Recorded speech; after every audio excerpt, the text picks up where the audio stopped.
આપણે જ્યાં રહીએ છીએ પછી ભલે નાનું ગામડું હોય કે મોટું શહેર એની પાછળ એક આખી કહાણી હોય છે પણ આ કહાણી શરૂ ક્યાંથી થાય છે ચાલો આજે આપણે આખી સફરને સમજીએ એકદમ નાના ગામડાથી લઈને મોટા મહાનગર સુધી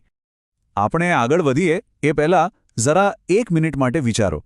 અત્યારે જે જગ્યાએ રહીએ છીએ એ ગામ કે શહેર શું એ હંમેશાથી આવું જ હતું એનો પાયો ક્યાં નખાયો હશે સવાલ ભલે નાનો લાગે પણ એનો જવાબ છે ને એ આપણને આખી માનવ સભ્યતાના વિકાસની વાત કહી જાય છે તો ચાલો સૌથી પહેલાં એ સમજીએ કે આ વસાહત એટલે શું એનો અસલી મતલબ શું થાય છે અને હા શું ગામડું અને શહેર એ બંને વચ્ચે ખાલી સાઇઝનો જ ફરક છે કે પછી બીજું કંઈ પણ છે એકદમ સાદી ભાષામાં કહીએ તો માનવ વસાહત એટલે બીજું કંઈ નહીં પણ એવી કોઈ પણ જગ્યા જ્યાં માણસો ભેગા મળીને રહે છે પછી ભલે એ પહાડમાં આવેલી એકલી અટુલી ઝૂંપડી હોય કે પછી આકાશને અડતી ઇમારતોથી ભરેલું શહેર હોય આ જ તો આપણા સમાજનો પાયો છે બરાબર ને હવે જુઓ ગામડું અને શહેર વચ્ચેનો જે મુખ્ય તફાવત છે ને એ વસ્તી નથી ના અસલી તફાવત છે લોકોના કામમાં ગામડાનું જીવન સીધું જમીન સાથે જોડાયેલું હોય છે એટલે કે ખેતી પશુપાલન માછીમારી જ્યારે શહેરોનું આખું અર્થતંત્ર ફેક્ટરીઓ ઓફિસો અને સર્વિસીસ પર ચાલે છે અને આ જ આર્થિક પાયો બંનેની જીવનશૈલીને એકદમ અલગ પાડે છે આજે આપણે શહેરોની વાત કરીએ છીએ પણ એ તો આધુનિક સમયની દેન છે આપણી સભ્યતાના મૂળ તો એ તો ગામડામાં જ છે પણ ક્યારે વિચાર્યું છે કે હજારો વર્ષો પહેલાં લોકોએ કોઈ નદીના કિનારે કે કોઈ ટેકરી પર જ વસવાનું કેમ પસંદ કર્યું હશે એમ જ નહીં એની પાછળ પાક્કા કારણો હતા જરા કલ્પના કરો કે એક નવી જગ્યાએ ઘર બનાવવું છે સૌથી પહેલાં શું શોધવું પડે દેખીતી વાત છે પીવા માટે પાણી એટલે કે નદી તળાવ કે ઝરણું પછી પેટ ભરવા માટે શું ખેતી કરવા માટે ફળદ્રુપ જમીન અને હા એવી જગ્યા પણ પસંદ કરવી પડે જે પૂર જેવી આફતથી બચાવે એટલે કે થોડી ઊંચાણવાળી જમીન અને છેલ્લે સૌથી અગત્યનું સુરક્ષા દુશ્મનોના હુમલાથી બચાવ પણ તો જોઈએ ને બસ આ 4 મુખ્ય કારણોએ જ નક્કી કર્યું કે દુનિયાભરના ગામડા ક્યાં અને કેવી રીતે વસશે આપણે કહીએ છીએ ને કે ભારતમાં વિવિધતામાં એકતા છે એ વિવિધતા આપણને ગામડાની બનાવટમાં પણ જોવા મળે છે મુખ્યત્વે 4 પ્રકારના ગામડા હોય છે ક્લસ્ટર્ડ એટલે કે ગીચ સેમી ક્લસ્ટર્ડ એટલે કે અર્ધગીચ હેમ્લેટેડ એટલે કે પાડા પરામાં વહેંચાયેલા અને ડિસ્પર્સ્ડ એટલે કે છૂટાછવાયા ચાલો આ બધાને જરા સમજીએ હવે જુઓ ગંગાના મેદાનો જેવા ફળદ્રુપ વિસ્તારોમાં શું થાય ત્યાં ઘરો એકબીજાને અડીને એકદમ નજીક બાંધેલા હોય છે આને કહેવાય ક્લસ્ટર્ડ કે ગીચ વસાહત પછી આવે ગુજરાત અને રાજસ્થાન જેવા વિસ્તારો ત્યાં ઘણીવાર એક મુખ્ય ગામ હોય અને એની આસપાસ નાના ફળિયા કે વાંસ અલગથી વસેલા હોય આ થયું સેમી ક્લસ્ટર્ડ કેટલાક વિસ્તારોમાં તો વળી એક મોટું ગામ જ અલગ પાડા કે પરામાં વહેંચાયેલું હોય અને છેલ્લે જો પહાડી વિસ્તારોમાં જઈએ જેમ કે હિમાચલ કે કેરળ તો ત્યાં ઘરો એકબીજાથી ખૂબ દૂર ખેતરોની વચ્ચે છૂટાછવાયા જોવા મળશે તો આ તો થઈ ગામડાની વાત પણ હવે ગામડામાંથી શહેર કેવી રીતે બન્યા ચાલો હવે શહેરીકરણની આખી ગાથાને સમજીએ ભારતમાં શહેરોનો ઉદય કેવી રીતે થયો અને સમય જતાં એ કેવી રીતે બદલાયા કોઈ પણ જગ્યાને આપણે એમ જ શહેર ના કહી શકીએ ભારતમાં એના માટે ચોક્કસ નિયમો છે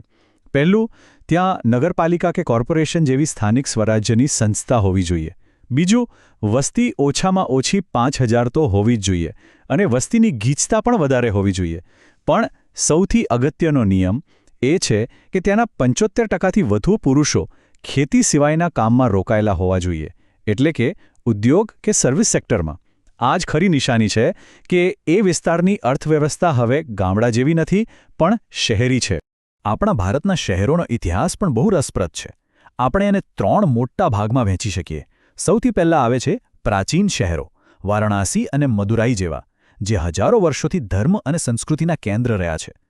એ પછી આવ્યો મધ્યયુગ જ્યારે રાજા મહારાજાઓએ દિલ્હી જયપુર આગ્રા જેવી રાજધાનીઓ વસાવી અને છેલ્લે આધુનિક યુગ જે અંગ્રેજોના સમયમાં શરૂ થયો અને મુંબઈ કોલકાતા અને જમશેદપુર જેવા ઔદ્યોગિક અને વેપારી શહેરોનો વિકાસ થયો ક્યારે વિચાર્યું છે કે દરેક શહેરની પોતાની એક અલગ ઓળખ કેમ હોય છે કોઈ શહેર એજ્યુકેશન માટે જાણીતું હોય તો કોઈ ઇન્ડસ્ટ્રી માટે આ જ એમની ખાસિયત છે ચાલો કામના આધારે શહેરોના કેટલાક મુખ્ય પ્રકારો જોઈએ શરૂઆત કરીએ વહીવટી શહેરોથી આ એવા શહેરો છે જે રાજ્યો કે દેશની રાજધાનીઓ હોય છે.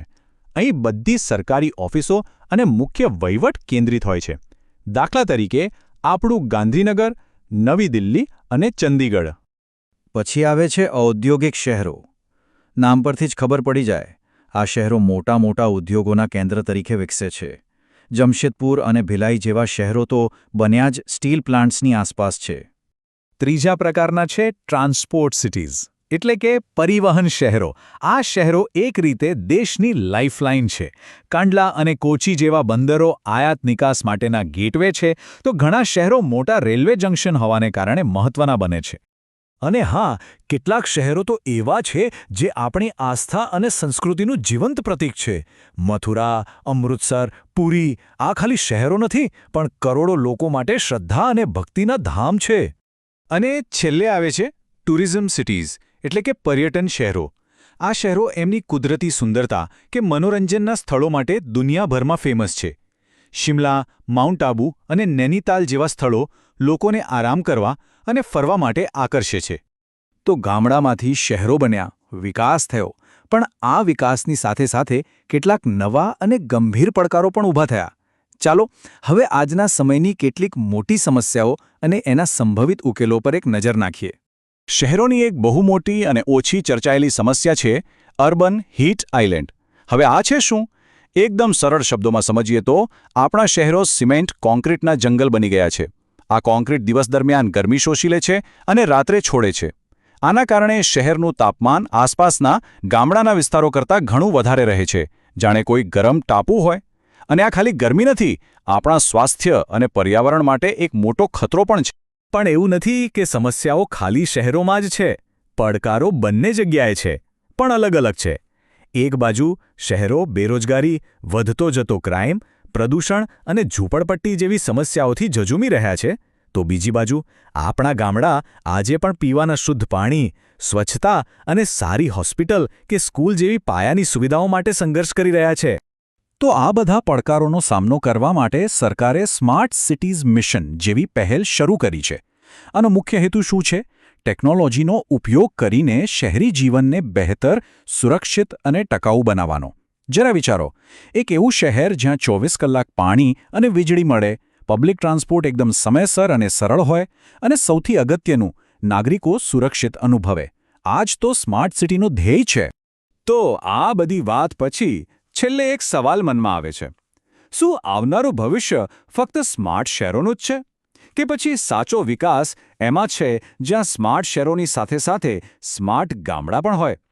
કારણ કે એક વાત તો પાક્કી છે, જ્યાં સુધી ગામડું અને શહેર બંને સાથે મળીને આગળ નહીં વધે, ત્યાં સુધી કદાચ આપણો વિકાસ અધૂરો જ કહેવાશે. આના પર વિચારવા જેવું ખરું નહીં?